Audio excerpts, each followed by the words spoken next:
জ্বালানির অবৈধ মজুদ ধরতে দেশ জুড়ে অভিযান। 4 জেলা থেকে 50,000 লিটারের বেশি তেল জব্দ। ডিপো থেকে সরবরাহ নেমেছে অর্ধেকে, চাহিদা বাড়ায় কাটছে না সংকট। জ্বালানি তেলের ঘাটতির চেয়ে মজুদের মানসিকতাই চিন্তার কারণ। সংসদে জ্বালানি মন্ত্রী। দেশে আর মব কালচার থাকবে না, হুঁশিয়ারি স্বরাষ্ট্রমন্ত্রী।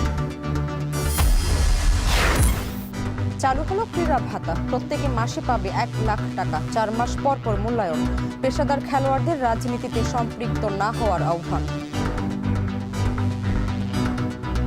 খেলাধুলাকে পেশা হিসেবে নিয়ে একজন খেলোয়াড় যাতে অর্থনৈতিকভাবে অনিশ্চয়তার মধ্যে না থাকেন, সে লক্ষ্যেই আমরা একটা সম্মানী কাঠামোর আওতায় আনার কাজটি বাস্তবায়ন আজকে শুরু করেছি। দীর্ঘদিন টিকা না দেয়ায় হামের প্রাদুর্ভাব, আক্রান্ত 764। এপ্রিলের শুরুতে আসছে টিকা, হাসপাতালে বিশেষ ব্যবস্থা নেওয়ার নির্দেশ স্বাস্থ্যমন্ত্রী। এবং চুক্তি না হলে ইরানের সব বিদ্যুৎ কেন্দ্র, তেল ক্ষেত্র ধ্বংসের হুমকি।